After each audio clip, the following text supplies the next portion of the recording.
I'm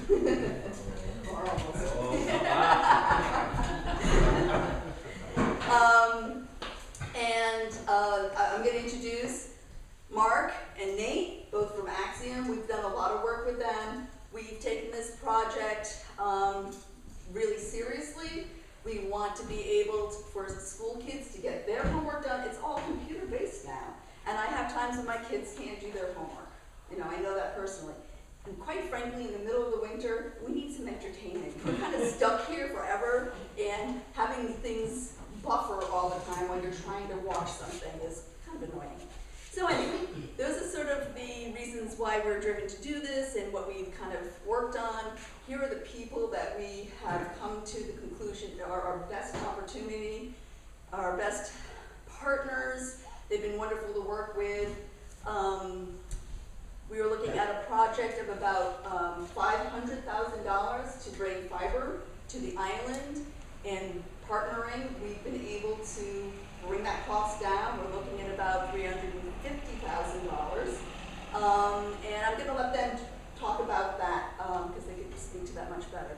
The CIA at the meeting the other night were so incredibly supportive. They're talking about putting an addition onto they accepted putting an addition onto the hall so we can house the electronical equipment here for this project.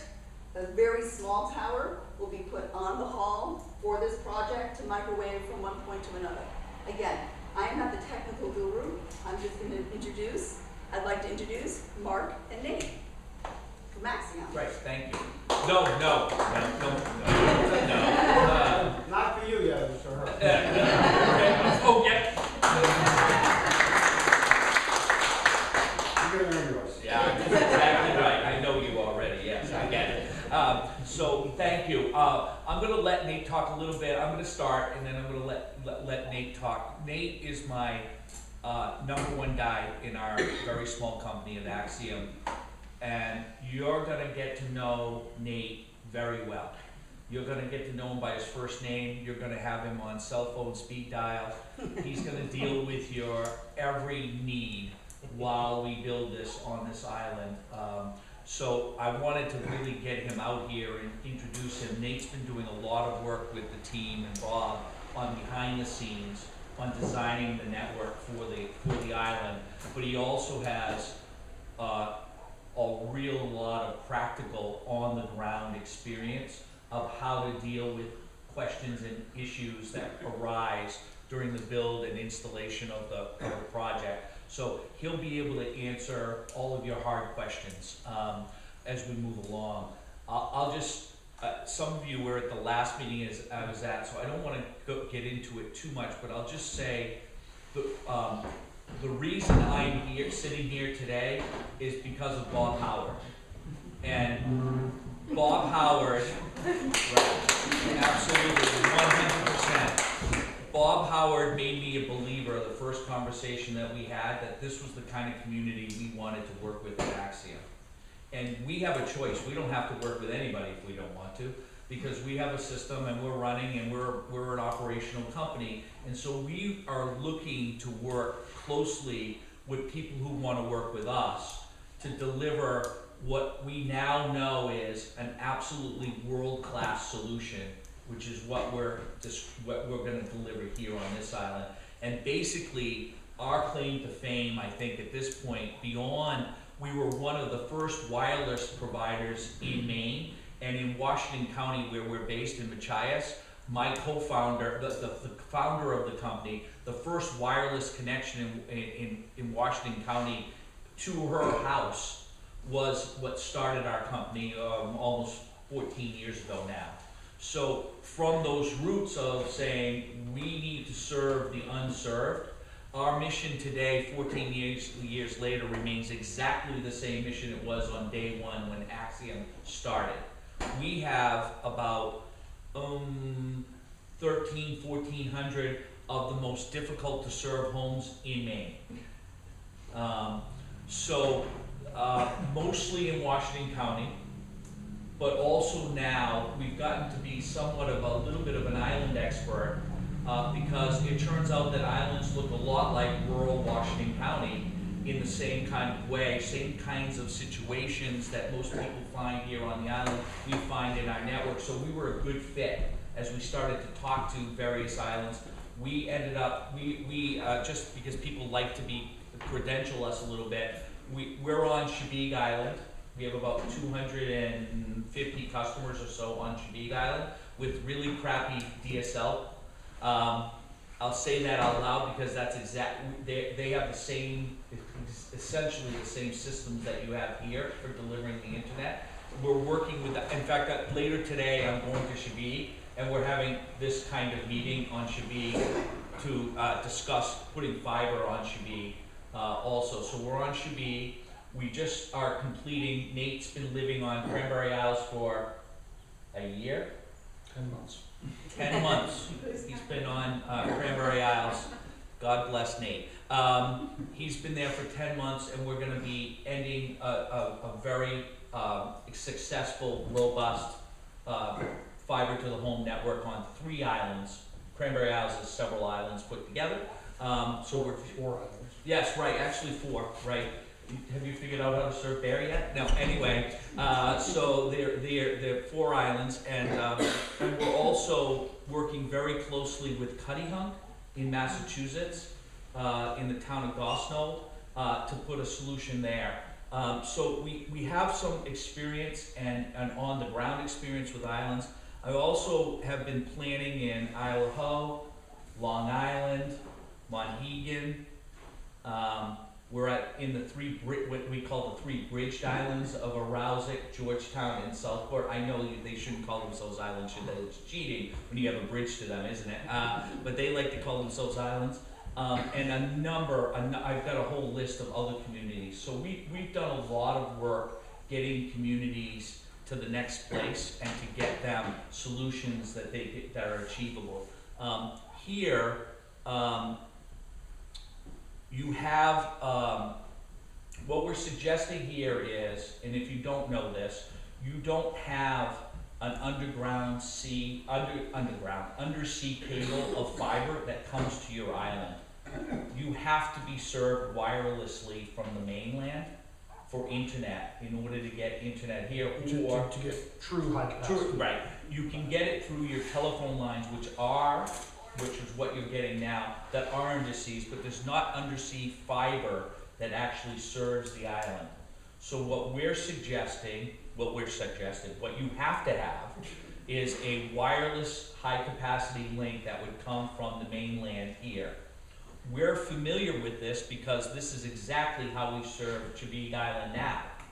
Off of one city center, 7 miles to a house called the Ballard House on Chebeague, we have a high capacity link that feeds all of the internet to Chebeague and then gets distributed through the DSL wires there with a wholesale relationship that we have with Fairpoint Communications, Consolidated Communications. So we run on their copper DSL lines on Chebeague.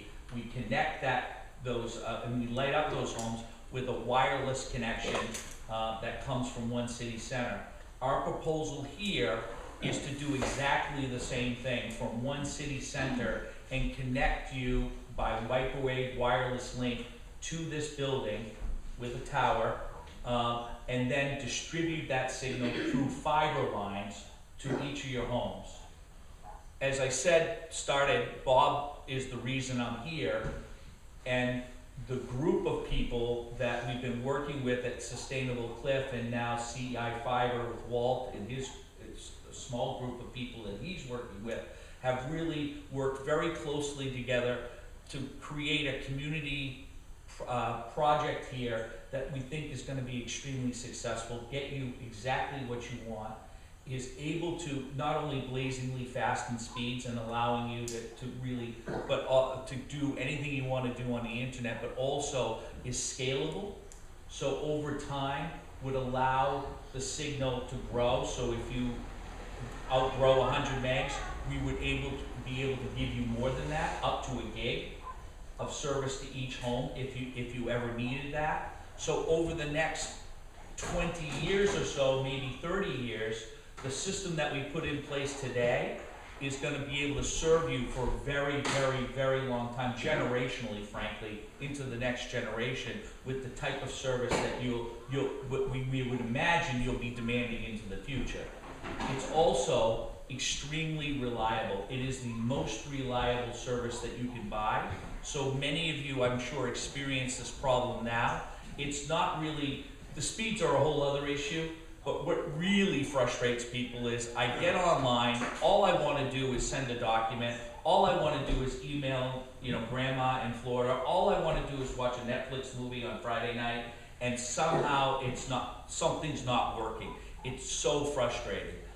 That gets dealt with fiber. It is absolutely rock solid reliable. That doesn't mean there aren't problems, it could be problems, but it is the absolutely most reliable service you can get. So what we're suggesting for the community is that ultimately we would take you from the back of the pack and put you in front, not just in Portland, not just in Boston, not just New York, in the world. You would have at least as good of internet right today, when we put the system in, as you would get in New York City today and beyond.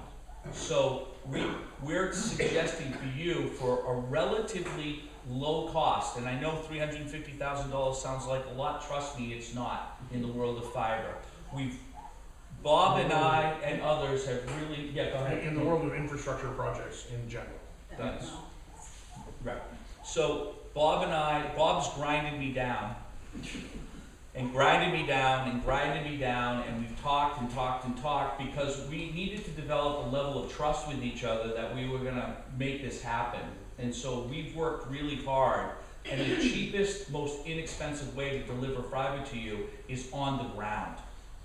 So that's what we're suggesting, and what Nate and Bob have worked together on is creating an infrastructure plan where the fiber runs on the ground across the island to your homes. So your connections will happen on the ground to your home. The wiring that we use, and I'm going to let Nate talk about this in a little bit more detail about how this works, but the wiring that's on the ground is not electrified in any way, so it can't hurt anybody. So a 4-year-old can go play with it, it's perfectly fine. Let's not have that happen, but you know what I mean. Anybody can play with it. If it breaks, it's easily repairable. So there are a lot of positives, not just cost, but it's also very practical to be able to work with it on the ground, to be able to deliver it to your home on the ground. And a number of the questions of cost and how it works is in this 2-page newsletter informational thing that we put together with the group. And so this should answer most of your questions, and we'll go through these if you'd like as we continue to talk. But I thought what I'd do is just pause for the moment and tell you just how excited we are as Axiom to be here. That we see you as a leader. I mean, there are only 2 other island communities right now that are going to have fiber to the home. Islesboro was the first. The second is Cranberry Isles. True fiber to the home. Those are the only 2 projects other than Sanford, which has not been built, that will have a fiber to the home. Well, there's no place in Maine other than those 2 communities that has fiber to the home everywhere in the community, that everybody is served. And that's what we're suggesting here. Every home who wants service can get service. Every home that wants service can get the same level of service. Right? Very key, because right now you have a system where you have haves and have-nots, where if you're on the end of the line you get 3 megs or less, or 2 megs or 1 meg, or it's really crappy. And someplace when you're closer to where the equipment is of the DSL, you get 7 megs or something like that. So what we're suggesting is this system would be equal access to all. So with that, I'm gonna, yes, go ahead, Cheryl. I was wondering, are these handed out right now? I don't know if people have these. They might come up with These, Never seen them. these sheets came out by email from Bobby's bang list. I don't So know how some many people we may have. have gotten them, some may not. give some around. Do you guys have one? They had them at the craft fair. Okay. I Does have- anybody who hasn't? Scratch one.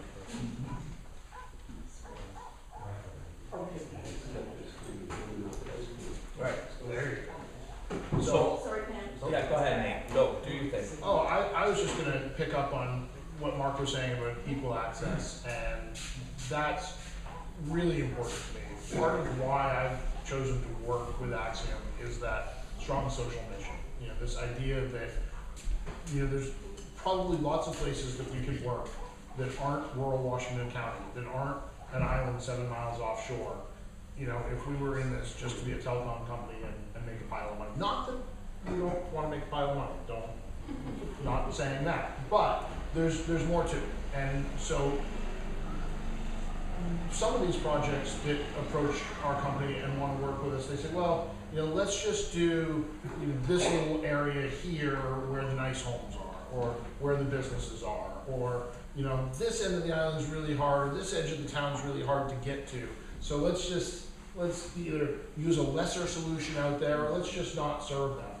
And we're really focused as much as possible on that equal service to all and top quality service to all. And that's important to me. It really makes me feel like I'm doing something a little more than just going to a job when that's part of the equation. And it's nice working on the islands because they're, you know, tend to be tight-knit communities. And this is really a partnership. This is something that, you know, Axiom couldn't come in and do this on their own. Sustainable Cliff Island couldn't come in and do this on their own. So, you know, we're going to figure out how to get this done. There's going to be, you know, challenges and you know, things that need to be worked out along the way. And that's my job. Like Mark said, you're gonna have my cell phone number, and God help me. And we're gonna work through it, and we're gonna bring awesome internet, and we're gonna bring, you know, Mark's a slick talker. Not that he's not a straight shooter. Not that he's not a straight shooter. I'm not trying to tell you that he's blowing smoke. But you know, he's a talker. When he says that you're going to have absolute top quality internet, world-class internet, that is absolutely the case. We have people on Cranberry Isles that are, you know, high-powered, important people from important places in the world, a lot more important than Hancock County, Maine. You know, we had someone that was a little bit skeptical about the project last fall. He had some concerns and this and that, and he was a little bit of a thorn in my side. And over the winter, we got the system built on Islesford, and we got him up and running. And he lives in Brooklyn, New York. And he stopped me on the dock about a month ago, and he said, Nate, I was wrong. My internet here is better than the internet in Brooklyn. And I mean, I was just like, that's it. What other testimonial do you need? You know, we have internet on Islesford right now, which is over a microwave link. It's exactly equivalent to what you have here. The weak link is out on the internet. You know, I do a lot of testing, speed testing, network mapping to make sure that we are providing what we're promising to provide. And, you know, I still get a web page that buffers. I still get, you know, this and that are slow. And whenever I try to run that down and figure out why, that's not a problem in our system. That's the fact that we're providing internet to the home that is faster in many cases than the weak links out on the internet. So your connection between here and your home will be faster than the connection between a couple of servers out on the internet. The internet isn't built for people to have 100 meg connections to the home at this point in time. You know, not that there aren't plenty of links on the internet that are that fast or faster, but it's the case of the weak link in the chain. So, you know, any random website you're going to, you know, I'm uploading to Carbonite or Dropbox, you know, I can get, you know, great speeds. It's awesome. I love it. But, you know, I'm not maxing out my internet connection because these services aren't designed to provide that level of bandwidth. So it's not just, oh, it'll be better than consolidated. It'll be like the best, which is pretty cool. It's something I'm proud to be involved in. So can I make two other, go ahead. I was gonna say, I know there's some cable back questions there. for- I don't know if you wanna pass around some of the cables so Sure. people see what this is gonna. Sure, some of this sure. looks like while you're talking. Yeah, so I just wanna make two other points, and then we can take questions, or we can keep talking. As Nate says, I'm a talker, so absolutely true. I can keep talking about this, I'm excited.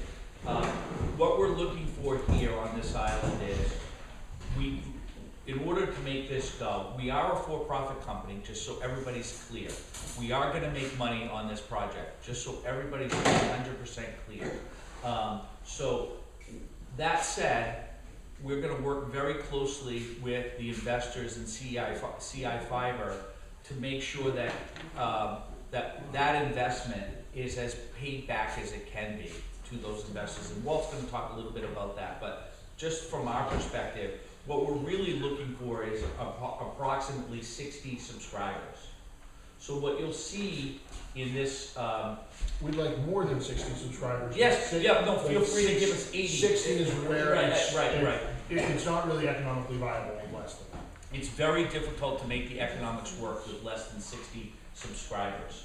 So there's a lot of work that's going on right now from Sustainable Cliff and from Walt and CI Fiber to try to also, while simultaneously raising the money to pay for the system to be installed, getting subscribers signed up for when the system is built so that we know what the revenue model is going to look like. Because we've been talking internally with Sustainable Cliff and Walt about what the OpEx budget looks like on our side, what we have to pay for to keep the system running on a month-to-month basis. So 60 subscribers is what we're looking for as a minimum on the island. And I don't know how many signups you have right now, but you'll see in this pamphlet what we ask for is a $99 deposit when you subscribe. The reason we ask for a deposit is not because we're going to take your money just as a deposit. We're actually going to give it back to you once service starts. We're going to credit that back onto your account. But because we believe that once you give us $99, that you're all in, that you're actually going to subscribe to the service. It provides another level of comfort than just a sign-up sheet in the back saying, yeah, sure, I'll take service. It's earnest money. Yeah, it's earnest money. That's exactly right. You also have a couple of other points here. I'm assuming there's some summer residents here that are here part-time out of the year, or maybe a lot of part-time residents here. You'll see, oh yeah, there it is. You'll see in here, there is what we would call a seasonal rate, but it's not a traditional seasonal rate. And what we offer here is what we've offered on Cranberry Isles. We're a big believer, and Nate said it, sort of punctuated it, but I'll say it again. The cost of the system to go to each of your homes is essentially the same, right? The cost of the system, no matter who you are on the island, is going to cost the same. So we are not in the business of giving people who are here only part-time. You're going to have equal access for all, so we're going to have equal pay for all, essentially. So that's the system that we're bringing to you in the cost analysis that you see there. And that is important because those numbers are going to really make the revenue model work, I think, for the investors ultimately. We give you a break if you're a seasonal resident, 6 months. We go May 1 to November 1. So that covers the vast majority of seasonal residents. We give you a break of 15% off the total price of a year's service as a seasonal resident to try to get, because obviously for seasonal residents, we want to give them something, but we can't give them we can't give them what is you now have traditionally with Fairpoint and Consolidated and make the revenue numbers work. So we believe ultimately that the product is so much better that you'll be pleased even with that, but obviously you'll be able to make your own determinations whether or not you want to. We're not making any. This is a system that's going to overlay what you have now, so nobody has to take our service if they don't want to. They can keep the service that they have. So this is not something that's going to. I guess pull up. Consolidated is not going to pull out tomorrow. They're still going to offer service here, at least for the foreseeable future. And so you'll still have, or you can still have your satellite or whatever else you're using now, if you so choose. We'd like you to consider us because we think we have better service. We know we have better service than what you have now. It's going to be incredibly better. And also, this is really a community project where we're all in this together, trying to give you something really special here.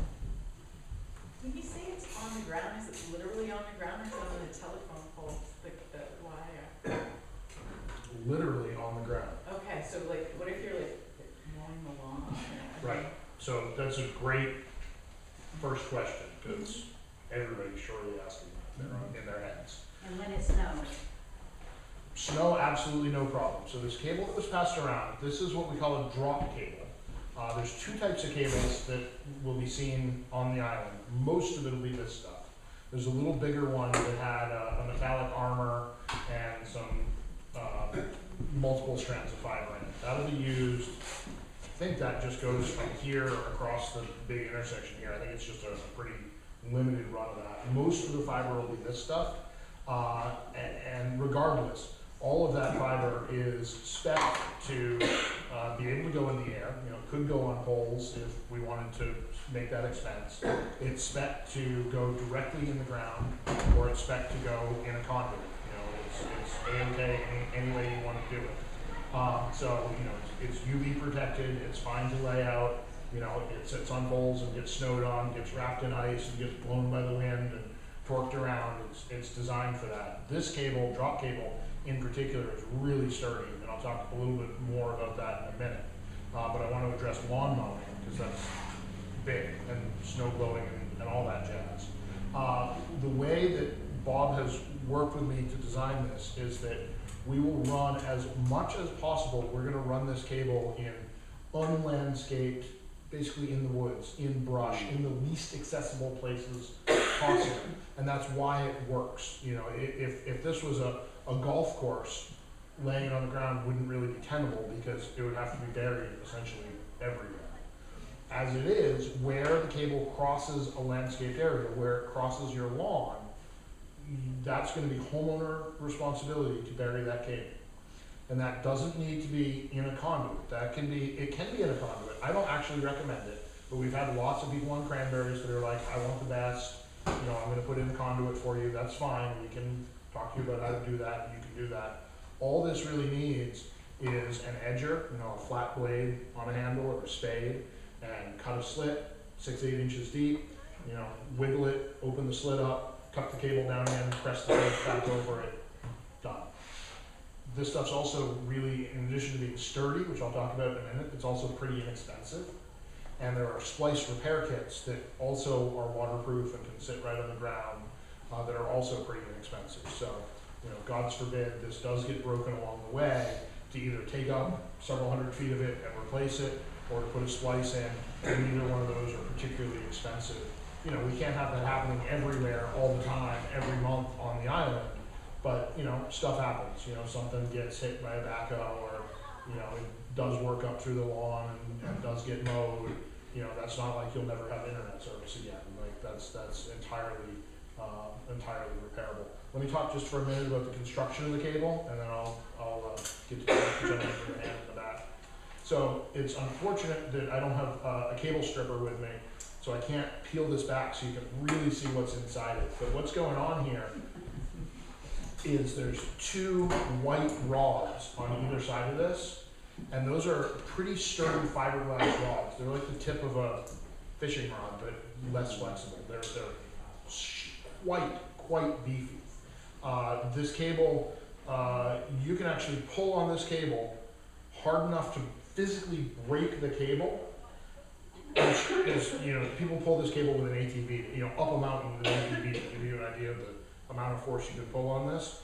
And you're only going to damage, the way this cable's rated is the force that damages the fiber inside it is actually the force that ruptures the cable.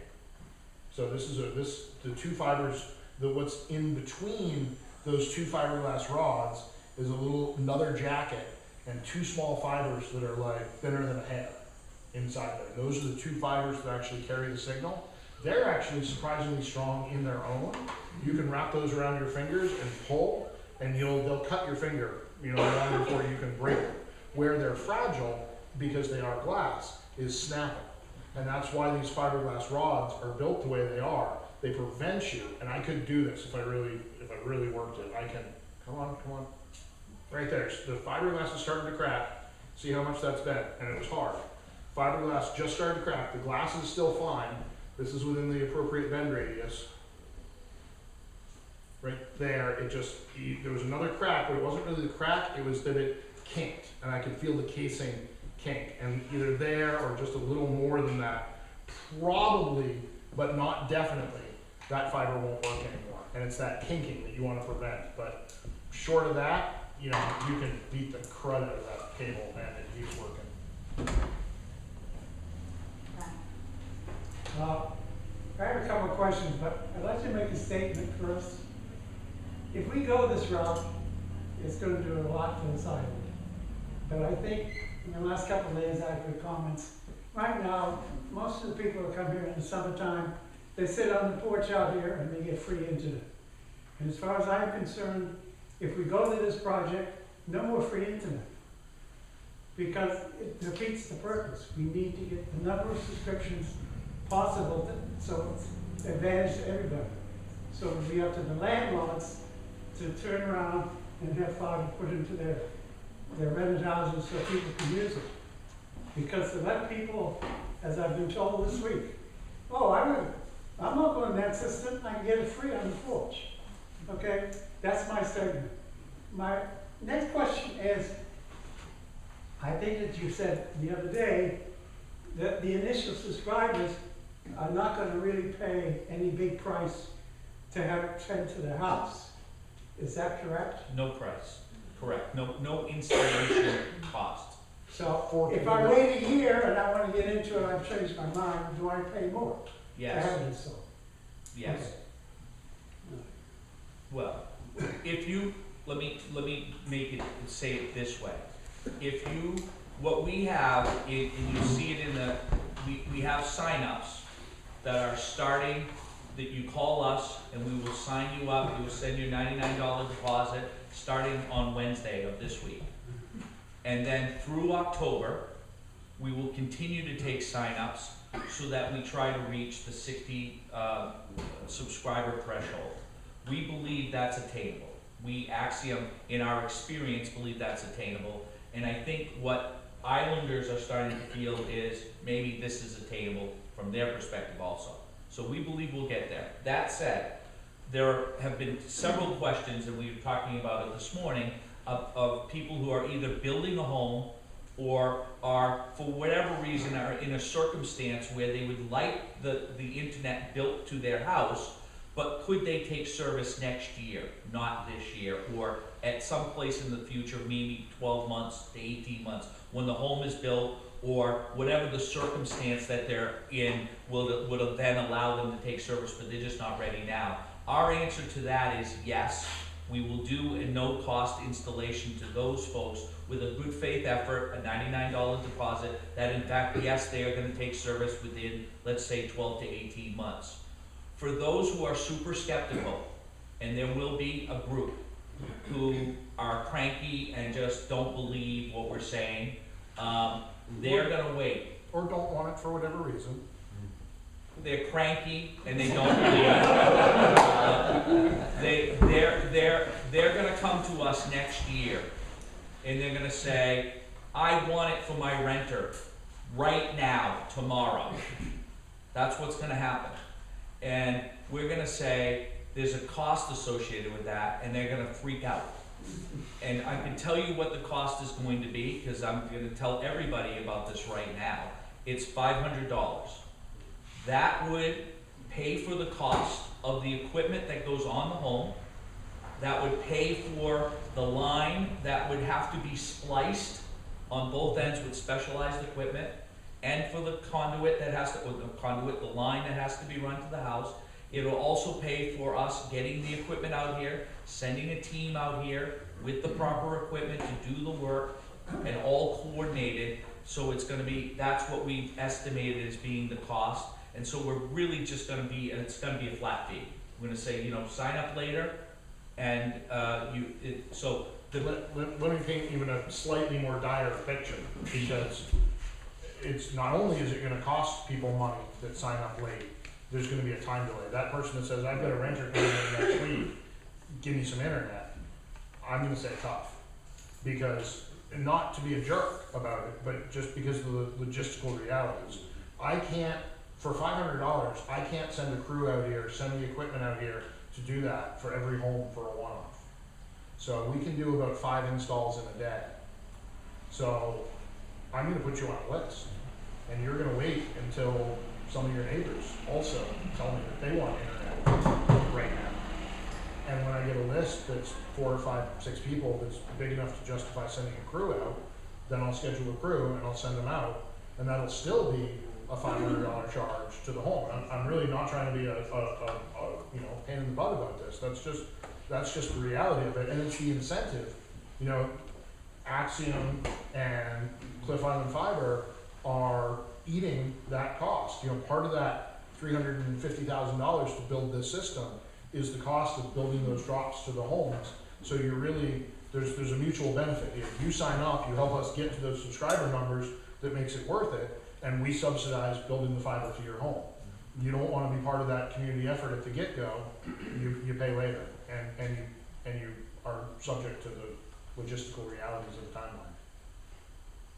And you said there's a 60 home subscriber for startup, but what if a year later it drops below 60? Is the service still available to the people who have signed up? That's not going to happen. It's not, No, but if it does, it's not gonna happen. But if well, I'm here for the long haul. We're not going to dump all this money and then pull out of it.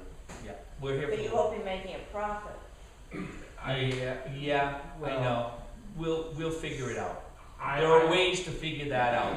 One of the ways is very simple. The backhaul cost of the bulk fiber can be reduced to fit the number of subscribers that are here. That's just one option. A second option is, do we really need an on-island technician that we're contracted with, or could we do it in a different way to save costs?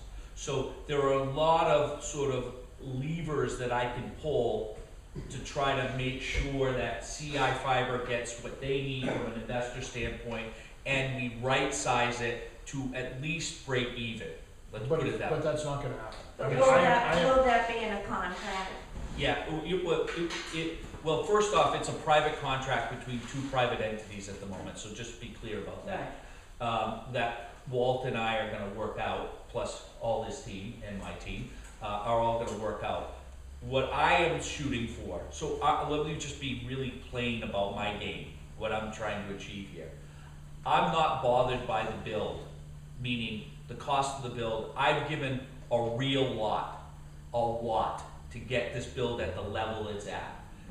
Bob has given a lot to get to the level of build where we're at. We're working closely together to try to get there. So there's not going to be any money made on the build at all. What our game is to create recurring revenue in my company. That's my whole game. Right. That's what I want to do. So ultimately, CI 5's game is, hey, can we get some money back for our investors over time? And that's what they and I are working out. What I would like to sign, my suggestion to CI Fiber, which he doesn't, well, kind of knows, is we'd like to sign something between a 10 and a 15-year contract. A seriously long contract with intervals where CI Fiber could kick us out if we don't perform. So that's what we're working on now, so that what we want to do is put the control of the system, the infrastructure, in the hands of the islanders. That's what we want to have happen. We don't want to own the system unless you really wanted us to own the system, then we would. But truthfully, all of this has been developed we just didn't come up with these numbers. Axiom just didn't say, here's the number tough. What we said is, here's what we think the numbers should look like. What do you guys think? Do you think we can make this all work? And we actually even compromised on the pricing on our side to try to fit something in to make the investors at least get some level of recurring revenue themselves. They may not ever get fully paid back, but at least they'll have something. Maybe they will get paid back, and they'll own the system. So, So, a question to Paul. I have a question, and I had my hand up while you were. Describe the relationship between the $350,000 investment and the monthly fees, as far as what's capital, what's operating, what's the source. Well, obviously, the source of the fees is going to be homeowners. Are we expected to put a capital investment out there of $350,000? Let me address that, Tom. So just describe it, please. But let me address that when I go into the description of CI fiber, because that's being handled there. Okay. I'll do it now. Yeah. CI fiber is a private company. It will include investors. It'll be a limited liability company, and it'll include some number of investors, somewhere between 10 and 20 probably. They're gonna put money into the company. When we have enough, we will sign a contract with Axiom, and hand them that money to build the system. Right. Okay.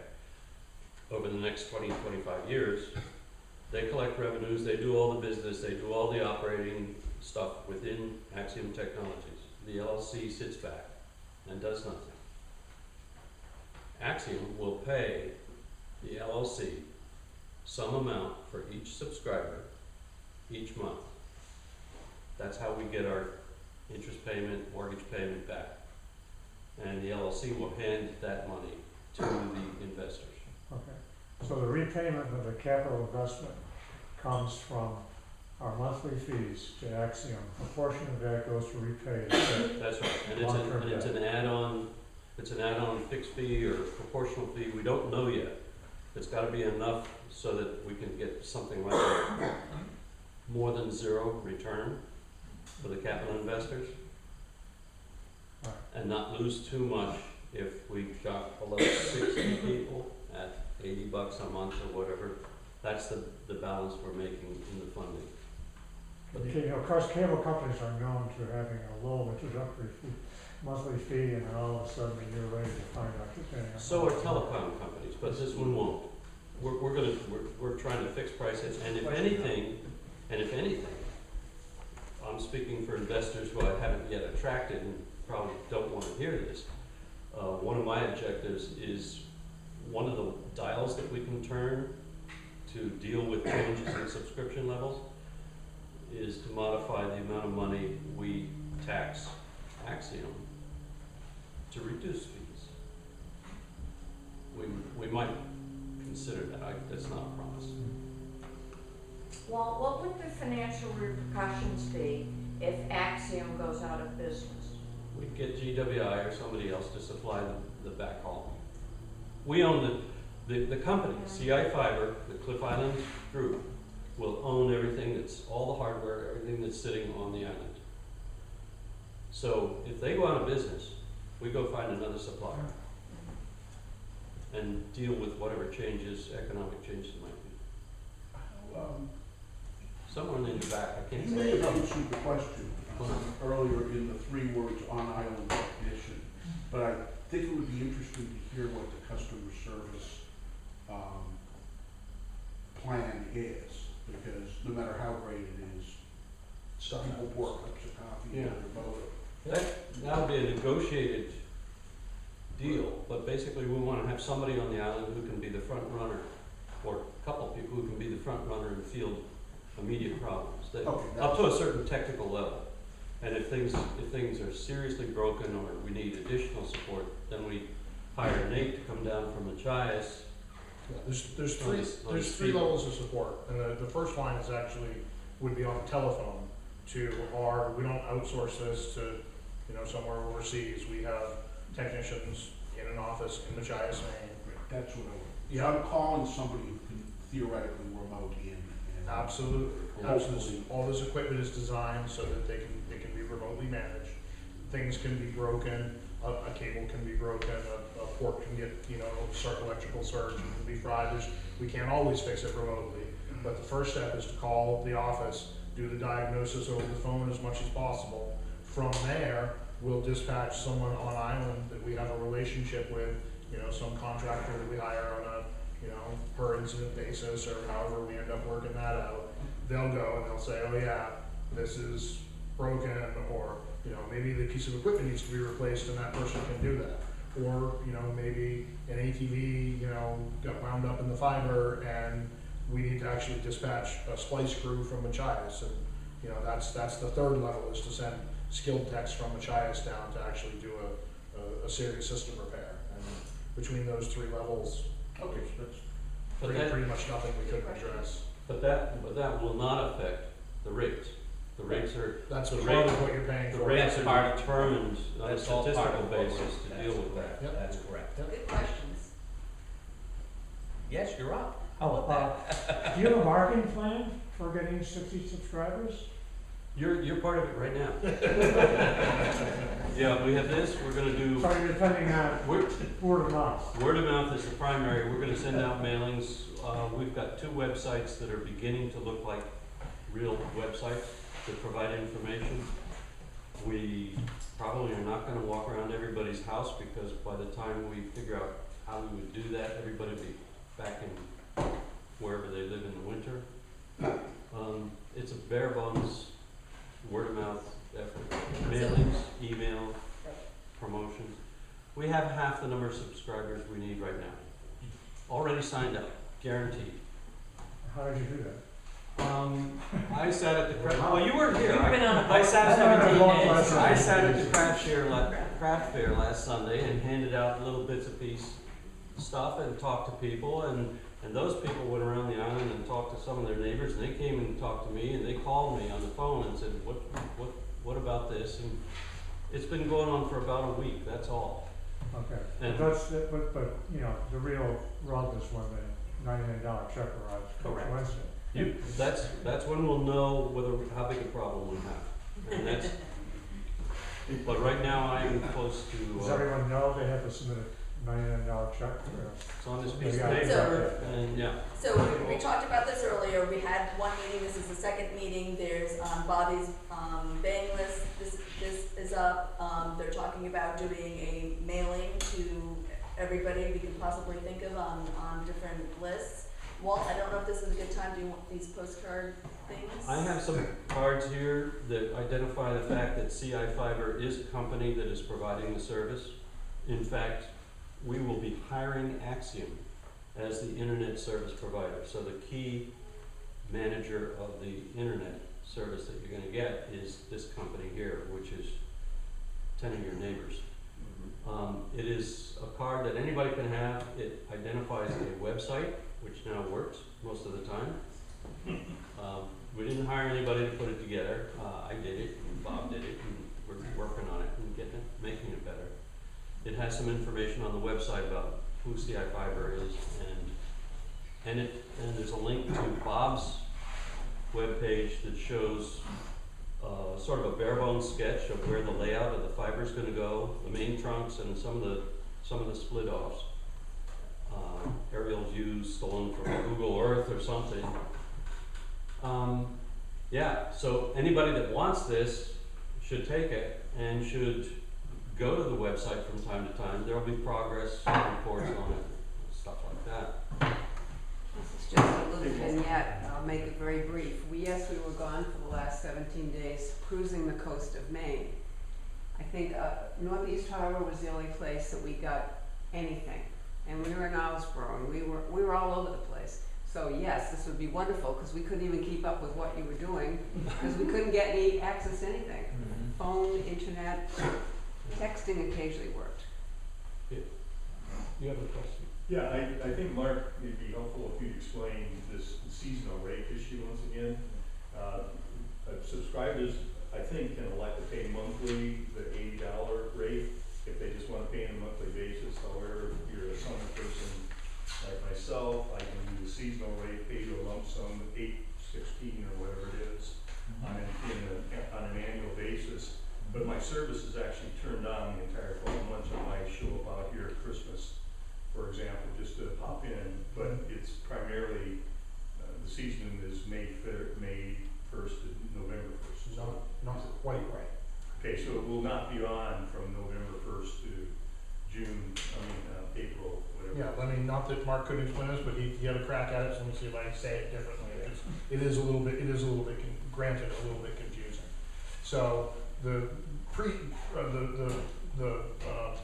underlying factor here is what Mark said, is that it costs the same. Essentially, the backhaul is the actual bandwidth that you use is a relatively small part of the whole system. The actual capital infrastructure that has to be paid back is really the meat of what we need to cover our monthly expenses and fixed costs in the office. The tech support has to be paid for. We have to have staff on all year round, whether you're using it or not. So the way that it is planned, the billing for seasonal customers, billing for year-round customers is a fee per month. I don't know them off the top of my head. They're different because there's a little add-on here because of the investors. You know, the Cranberry project was paid for with a grant and out of tax money, so that's a little different.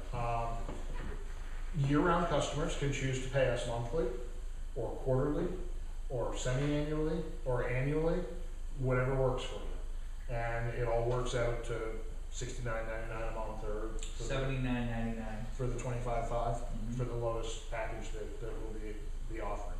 Seasonal customers, on the other hand, will only have service turned on at your home between May 1st and November 1st. If you're a seasonal customer and you go there, you know, for Christmas to have a, you know, cute little fireside Christmas with your sweetie, you will not have internet service. However, you will receive a 15% reduction across the otherwise what would be the annualized monthly cost in exchange for having that service turned off. The other challenge, or the thing that helps us, so really we think we would like, obviously, I did say we're in this to make money, we would like seasonal customers to pay exactly the same thing. You know, or really to have no seasonal service. You know, you buy service 12 months a year, whether you're here or not. As part of our concession for giving a 15% discount on the seasonal service, one thing that we're asking in return is that those are billed once a year.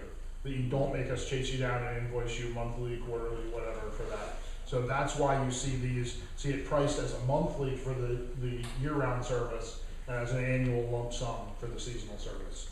And again, just to say it again, to be perfectly clear, the calculation is the year-round monthly service price times 12 less 15% equals the lump sum.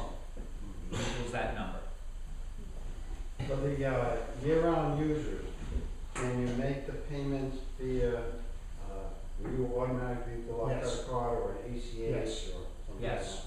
You can go online and pay, you can look at your account, those kinds of things are available. So you talked about 60 being like the minimum you want, right? Have you looked at what's the maximum if everybody signed up? Bring it. What could you get? 140? 140? That's the What number are you of hoping? houses. What are you hoping for? What are we all hoping for? I think you're gonna get to 100. Think 100? No, probably not this year. Not this year. 100 Houses. 100 subscribers. Right. How many houses do we have? 140. 140. I didn't hear it. Someone in the back was first, I think. Can you help me with my math? So at $80 a month, if you wanted it for 12 months, that's $960? Yes. Yeah. Yeah. And so, but if you only want it for 6 months, it's $145 less. It's $815. Yeah, so 815. So, Yep. that's, so for a whole year, you're just paying $145 more? Correct. So why is it so much more for the seasonal people? I'm confused. I mean, Because the wires are hooked up all year. Because the reason we've priced it this way is because it's the cost of the system. Doesn't matter if you're here for 1 week a year or 12 months a year, 52 weeks a year, the cost of the system is the same. We have a lot of fixed costs that are built into the system, not just the infrastructure on the island, but as Nate mentioned, we have to have technicians available 24/7, all the year round. We have to have people in the office taking calls. We have to have a bill. We have overhead that's fixed, including the bandwidth, by the way. So we're paying for a great overprescription for the summer of bandwidth that we won't need in the winter, but that monthly cost is recurring into infinity. So no matter if I have 100 subscribers all using it at once on an August day, like today, or whether I have 8 subscribers in January, Bob and his best friends working on it, that cost is the same to us. So, as Nate said, I can tell you where I started with this in Cranberry, and this is where I started with Cranberry. Everybody pays the same. That's where I started. And what I ended up doing was making, because the Cranberry Select Board really felt like we should give something to year-round, seasonal residents, we came up with a 15% reduction for one annual payment a year. It's as simple as that. I don't know if I've explained it correctly. You know, whether you buy that or not is your own question, but from my perspective, that's what we've come up with here. So what's the annual fee for the year? Instead of seasonal rates, what's the annual fee for the yearly rate? So if you're going to just do $79.99 times 12, Yeah, that's 960. that's your annual rate for a year round. So let me, I wanna add, Okay, I John. wanna add a perspective. go ahead. This is a particular problem to islands, seasonal residences. Consolidated Communications, bless their soul, offers, I don't know, 50% off your monthly bill or something, whatever they charge me. They have 260 gazillion full-time, year-round subscribers. They have 452 seasonal subscribers. So they can cut service, they can cut their fees for the very few people, a very low percentage of their full revenue stream, without impacting their business model. It's different on Cliff Island. 60% of the people, 70% of the people are gonna be seasonal. We cannot afford to cut down at the rate that a big company can. If we did, everybody's rate would go up for the full year. Instead of $80 a month for this service, it would be, I don't know, 150, 250 bucks a month.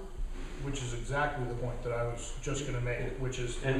And the business, you know, we just wouldn't do it. We can't do it. The seasonal people, for an island to work as a year-round community, you need people to work and to have the character that even if you're seasonal, there's a character. I've spent time on islands that are seasonal. I've lived on islands in the winter. I've spent time on islands that don't have a year-round population, and they're very different creatures. And to have something where there's infrastructure and community and businesses and people that live here and make this a year-round community, you need to have people here in the winter. And if we gave a 50% discount, this is what Walt was just saying, if we gave a 50% discount to seasonal people, what you're essentially asking to have happen in that instance is for the small number of year-round people to subsidize the cost of the internet for the seasonal people. And that would result in exactly what Walt just said, is instead of $79.99 a month times 12 months, you'd be looking at, double that, $160 a month year-round. Nobody would take service, and we'd all walk away from here and not be going to the internet. This is probably a dumb question, but what I don't believe it. what are we getting for this? Once Dang- I pay into dang this, fast- what am I going to get? Am I just going to get internet and nothing else? Dang fast internet. That's it? Yes, I ma'am. still have to pay for my DirecTV. I still have to pay for my telephone. Yep. I still have to pay for my cell phone. I still have to pay for everything, but this is just, So let me. this is a lot of money, I think. Fair enough, and that's a judgment every person's gonna have to make. Let me slightly sell you just a little bit though. I don't think you're going to. That's fine, but let me make the case, All right. which is that increasingly these days, there are many television, video viewing options available inexpensively for either for free or for relatively inexpensive subscriptions over the internet. So it's not the same as having a cable package. A cable package there's not a one-to-one replacement. You can't go on the internet and get something that looks just like your DirecTV. You can get things that are a lot like that, you can get things that are different than that, but there are many options if you're so inclined to get rid of your DirecTV, which is, of all of the things you mentioned, it's probably your most expensive cost, and source your video entertainment over the internet. I've personally been doing that for many, many years. My cell phone's a lot more expensive than that. Cell phone, totally different business, you know, you know, that's obviously, you take that with you and it works places where the internet isn't, so we can't directly help you with that. However, if you're in a place like I am on Islesford, where my cell phone signal is poor, and this summer, when the MDI towers are overloaded and essentially non-functional, is you can use Wi-Fi calling or a voice over internet protocol and have your cell phone service be enhanced and work better at home because you have good internet. We also offer a home phone service through the internet, a voice over internet protocol. You know, I don't know the pricing of that off the top of my head, but that's probably less expensive than what you pay through Consolidated. I was wondering, the home phone. Yep, the home phone, not only can we help you with it, there's a myriad of providers out there that you can go and shop in the marketplace and get, you know, what they call a voice over internet protocol, a VoIP phone for your home, and you can pay. I mean, I have one that I use on my cell phone that I pay about $50 a month for, but you can really pay. It's all like, it's a marketplace. It's features versus cost. So there are not direct slot-in replacements necessarily for those services you mentioned, but there are ways to get some of that through the internet and cut some of your costs. I have no idea who was next. Can you talk a little bit about home a little, just to continue that? So what you're saying is our phones, like, I don't really get good cell phone service in my home. With this, do I have to pay the extra to get the phone, or will it just, like, it'll just work better because I have? Who's your carrier? Verizon. I don't know. You have to talk to your carrier to see if they offer what's called Wi-Fi calling. Okay. I believe they do. I know AT&T does. And it's free. And it's just part of it's and all, and US Cellular that I have actually doesn't offer that, which is a pain in my behind right now. I have to use a separate VoIP app on my phone to use Wi-Fi calling.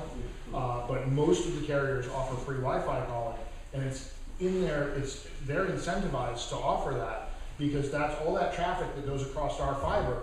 We pay to backhaul that, you pay essentially to backhaul that back to the mainland, back to the big internet. The cell phone companies have to maintain a tower with backhaul to the tower, so the more data they can move off of this, and voice really is just data, is what they call, you know, converging of technologies. Everything is data these days. So that cellular voice is just a data stream, and as much as your cell phone carrier can get that off of their tower and onto your home broadband, that saves them a pile of money. So I want to add on to that, a very practical example. I live over in the Yellow Cottage, next to the Cove. I get no AT&T service. I have an AT&T cell phone. I have a very poor DSL connection, internet connection through Consolidated. So when I want to make a phone call, I pull out my smartphone, AT&T, and up pops Wi-Fi calling, which is free. It's bundled in as a free add-on in my cell phone service, and I dial in the place I want. But did that originate at AT&T? I don't know where it originated. How All did you I get it? know is that I have it with AT&T on his Yeah. cell phone, and he has it on Verizon with his cell phone. But where did you go to get it? I went to, it comes with your service. You So go, if I It'll search automatically Verizon, I'll do see it. that somewhere? It Yeah. depends, it depends on your phone, not all Yeah. I think all phones will get that, but they don't currently. what, Yeah, I mean, Depending- what depending- phone, what phone do you have? Verizon. No, No, what like cell phone? or an LG. Is it an Android, an iPhone? Oh, it's an Android. Okay, so you go to Android, you go to settings, Yeah. and you look for Wi-Fi calling, and you turn them, and you push the button, and you are connected. You're able to use. Frank, we're living in the 21st century today. I don't have a smartphone. See, you don't need us at all.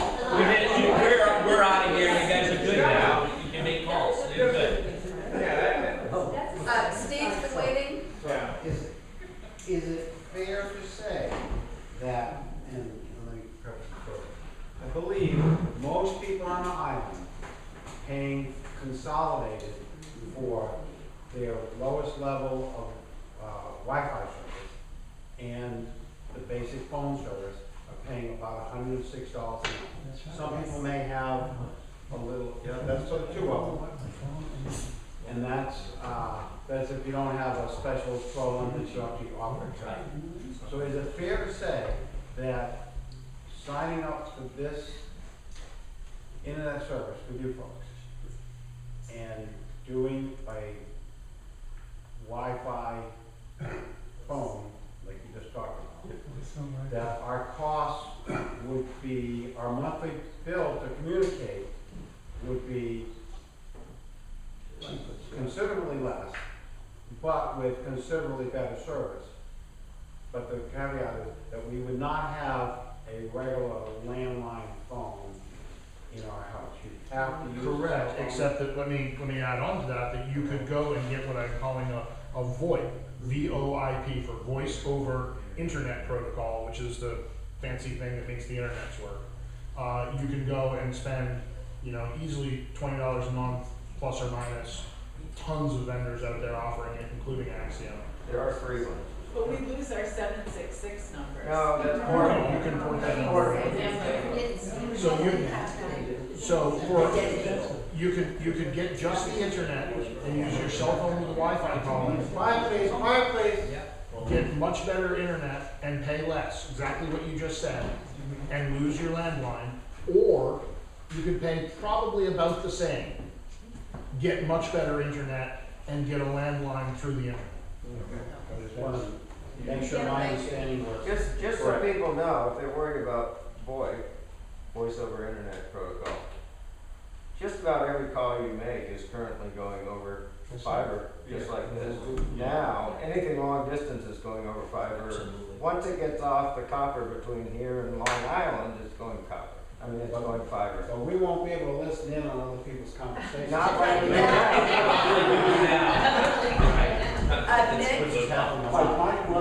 Nick?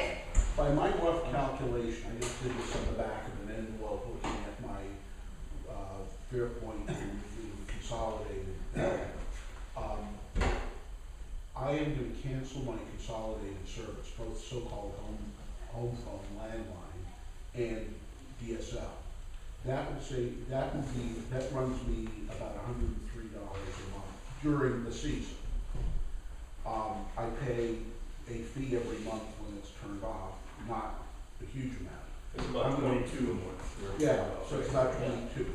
I'm going to replace that with the mid-tier service that you're, the second out of the three. That's the smart play. This is the That's smart way to do it, yeah. And I've got Wi-Fi calling, which costs me nothing, which, by the way, for those who care, includes most of the world, certainly Western Europe and Asia. And secondly, for $25, ManageJack sells it's a one-time fee of $25, and that will plug into what amounts to my home phone, so I still have a handset, just because I keep doing long calls on the phone. So the rough thing is, I don't know if I save or I spend a bit, but it's not substantially more. And that's before you even get to whether or not you should or should not maintain DirecTV. You spend about $300 a year to get about 10 times better internet service. Right, Yeah. maybe about that, yeah. Hey, Nick, just added, I did calculations myself on my own, and it being a seasonal customer, it's gonna cost me about $275 more a year to have superior service for 6 months with Wi-Fi, cell phone, and avoid landline phone. So And that's support kind of the a kids, no-brainer. and support the community. And have the elements. And if you're here 12 months a year, I think you're gonna save about $200. Yeah. Who's next? Just a technical question. We have modems in the house which belong to Consolidated. What happens when we do this? When we make the connection and we usually want Wi-Fi in the house, because we use it in every room in the house, do we have to get a new modem or do consolidation make out So modem is a term that gets batted around a lot, but most of the equipment that people think of as a modem isn't really a modem. So, so just to throw that out there right off the bat, because people talk to me all the time about their modem, and most of the time it isn't a modem. There is a DSL modem, and what you may have, I don't know what you all have from Consolidated, because they sell and give all sorts of different kinds of equipment, but what you probably have is an integrated modem router. So it's the DSL modem, and it's a Wi-Fi router that broadcasts the Wi-Fi, and that's probably one box that you get from Consolidated. I don't know if you own that or lease it or if they own it, but, and even if they own it, they may not want it back because it's worth so little sometimes that it's not worth them putting it back in stock and managing the inventory. That's going to be, if you cancel your Consolidated service, that's going to be between you and them. We're not going to have a way to reuse that Consolidated equipment. That's either trash or a museum piece, or it goes back to Consolidated, you know, however the case may be. What we'll do is put a box on the outside of your house that the fiber will go into. Actually, 2 boxes on the outside of your house. I won't get into exactly the details of what they each do now. From one of those boxes, a copper Ethernet cable will come out of the box. It's a gigabit Ethernet cable, a Cat5e they call it. Come out of that box along the wall of your house to wherever you want the internet to go into your house. Drill a hole through the wall, bring it in. That'll have to be near a power outlet. Right. Because we use what's called power over Ethernet. So there's a power brick, just like an adapter to a laptop or whatever. That'll plug into a wall outlet. That Ethernet cable will plug into that adapter. That'll send power to the box outside of the building. It'll also deliver the internet. That cable, that little pigtail you have, it's not Wi-Fi, that's a wired internet connection. And that's what we're going to provide at the basic in your house. Now, most people are going to want Wi-Fi extending from that little pigtail. And you can do that on your own. If you own a Wi-Fi router or you want to go to Best Buy and get one or whatever, you're more than welcome to. Any generic router should work just dandy. If you want to lease a router from us, you can do that. $5 a month, no seasonal discount. If you're a seasonal person, you pay $60 a year, $5 times 12 months to have this Wi-Fi router in your house. The advantage of that is we can support it remotely. If you have your own router and you call tech support, first thing we're going to tell you to do is unplug that router to take this piece of equipment that isn't ours out of the chain of potential things that are a problem. We're going to troubleshoot to the end of the pigtail. If you have our router, we can remotely log into that. We can troubleshoot the router. If the router dies, needs to be replaced, reprogrammed, needs a service call, whatever, that's entirely on us. That's what you get for your $5 a month, just to make that proposition for you. We don't really make money on that, to be honest with you. I don't give a hoot if you take it or not. Totally up to you whether you want to buy your own or lease one from us. And a router just So you displays don't that think, for us. quickly, you don't think we have a legal problem No, with consolidation no, and equipment? no. Unless you have the only issue you might have, and I don't think hardly anyone's going to be in this position, is if you've signed a contract and you need to break your contract to cancel your service. Marcia. Yeah, this is, relates to marketing and perhaps your work. Well, would it be helpful to have 2 or 3 little cheat sheets for selling people that would say, if you want to set up Wi-Fi calling for your cell phone with this, do this. If you would like to keep your landline, but your landline number, but you would like to get it to do VoIP and do this. Because I think if people could see these economies that in rather convoluted language we've just described, it would be a very powerful sell.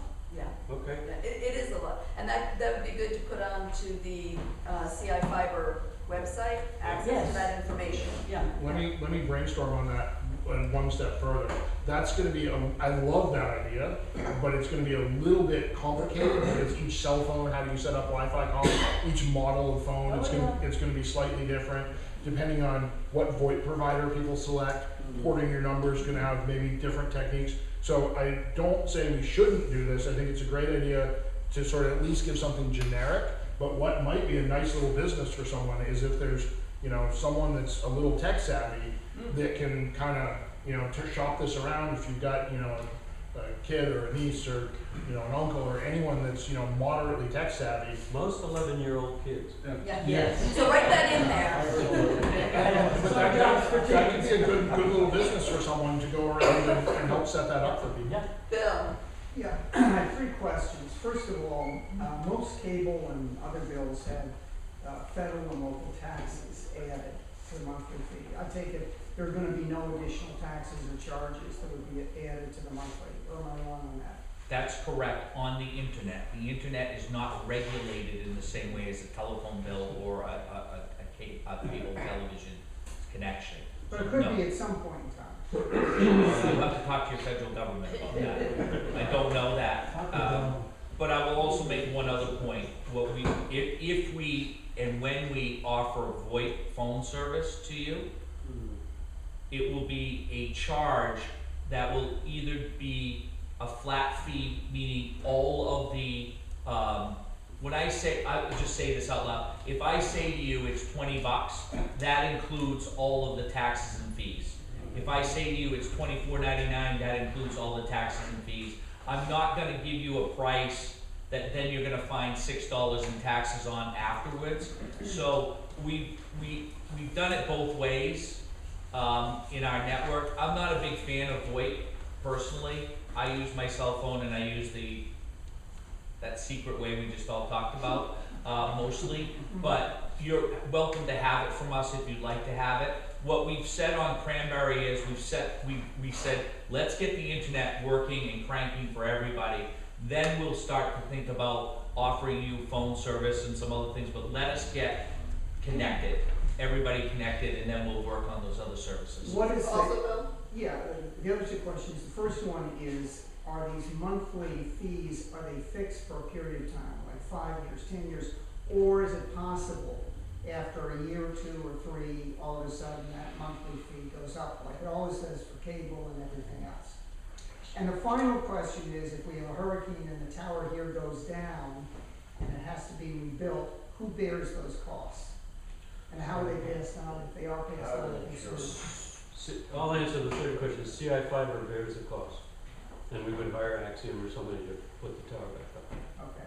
And then on the guarantee, if there is any for the monthly cost, is there any, or could it go up after 2 years, 3 years, whatever? Here's where I think it's possible that it could go up. We're not contemplating that. Here's where I think Not only are we not contemplating that, but I've worked for Axiom for 5 years and I haven't seen a rate increase. That's true. So I don't wanna say to you, sorry, yes, we'll guarantee a price for some 10 years. It's not gonna happen. I'm not gonna guarantee that. I don't think I'd even guarantee it for 5 years. What I would say is, we are feeling very good about what we're charging today. And we're feeling very good about it because of some of the calculations that people have made. We feel like we're right in the right sweet spot. It's enough for us to make a profit. It's enough, we hope, with the number of subscribers that the investors get paid back at least some sum of money over a period of time. And so we are going to be very transparent, as we have been, about what our operational costs are on the back end. Those costs are going to increase over time. It's just a natural way things go. We pay more for labor. We may end up doubling your bandwidth because you're such a heavy user that you have to pay more for bandwidth. We may have to change the equipment that we're using over time. But what we've built into our operational expense now is to account for all of those increases so that you would not see an increase over time. A set aside, if you will, for disasters, issues, whatever happens, whatever we need to do. So my best guess to you is you would not see an increase for at least 5 years. That's my best guess. I won't promise you that, but that's we're all in this together. We have to be really careful and really sensitive. We know who we're serving, and we want to be very sensitive to that. And at the same time, do all of the other things that you will never see us do, but have to be accomplished on the back end in a very economical way. And there is no contract. Yeah. Really, yeah. The hardware on the ground is owned by Cliff Island. people on Cliff Island. So if these guys screw up badly, we farm it out to somebody else. They don't own everything, so we're not committed to them other than the fact that they work with us really well and they're providing what we need. I'm very bullish, and I presume that we're gonna get all the people we need for subscribing.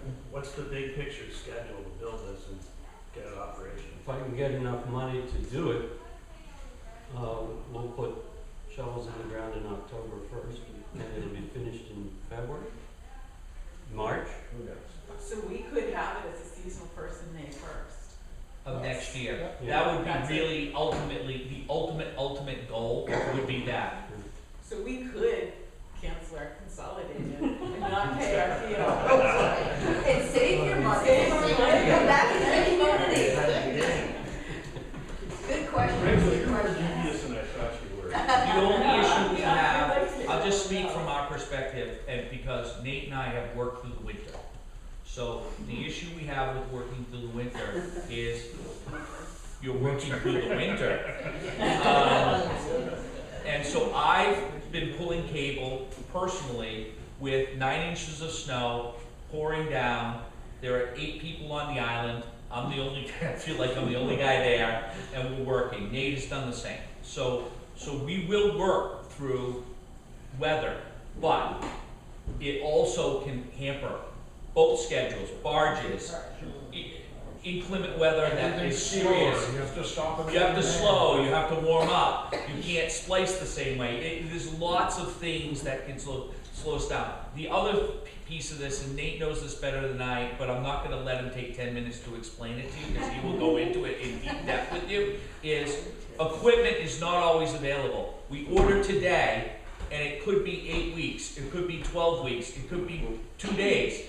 It's hard to gauge. He sources stuff from literally all over the world to build these projects. So we are in the game, of how we get to 350 or 300 in the build is because Nate does a lot of work to source. We're not just going to the most expensive vendor and saying, give us the price, just send us the equipment. He's shopping everywhere to try to keep costs as reasonable as possible, so that Bob and his group and all of us can do what we need to do to deliver the service, economically. So there's a lot of things that Nate does that you will never see that go into how we deliver, but there can be delays, is all I'm saying. There can be lots of delays. It also can go unbelievably smooth. Let me be the positive person here for a change. Good. Not how it usually. Mark, he's just a positive, happy, optimistic guy. Not so much. I am almost never, I will say almost 100%, I am not concerned that we'll drop below 6. That question that came up earlier, that's just not going to happen. People are going to love this service, and our subscribers are not going to drop. That's probably the only thing you're ever going to hear me say that I'm 100% confident about. However, I feel really good about a 6-month build time. I think that's a really reasonable amount of time from when we start to when we can finish. I will throw out the caveat, though, that it is winter, and more than that, it is an island. And bleep happens, especially on islands. And so I am not going to promise you that I can get this built in 6 months. There's many variables that could happen, but I do feel really good about that timeline. I think that's a very reasonable timeline. So, let me just back up, just before we ask any more questions. I want to make sure you're clear on one other point. What I have not liked about our process with these guys so far is, don't do anything, and then I need everything tomorrow. Right? Because that's just the natural way it works, right? Like, they decided, we're moving. Like, now, Mark. Right now. Like, give it to me. Come on, give me stuff, right? Yeah, I showed up. But you know what I'm saying. So what we're gonna try to do is, as the flight path goes towards October 1, we're getting sign-ups. Walt's doing his work. Bob's doing his work. We're going to want to be absolutely as ready as we can be in our thinking so that we're ready to go on October 1st. order the stuff, get going, start to do what we need to do, Nate has already thought through a lot of the preliminary things that need to happen. So just so you're aware, that's the other thing that happens in these bills a lot, is all of a sudden, somebody just decides that we're supposed to just be able to turn on a switch. I got about, I don't know, 15 projects right now going on at various stages. You happen to be ahead. You could not be ahead in 3 months if you decide, oh, well, we gotta wait till next year. I got other projects that I'm gonna start to build, potentially. Chubig is one. I'm going over there this afternoon. Yeah, forget that, I know. Freaking rich SOBs over there, I know, I get it. But anyway. Pam's been waiting. Yeah, I've been waiting for a while, but that's fine. It sounds to me like if your rental property is gonna cost a lot more money for that rental property. That's what I'm concerned about. You said $500? No, it won't, I mean, it will only be if you want to put this into the rental property. You can continue to supply the DSL. But that $500 to hit on that point, that $500 is only if you do not pay $99 and get on the list for an install But I now. don't have internet in my rental property now. Okay. But if you want internet in your rental property, we You can. have to pay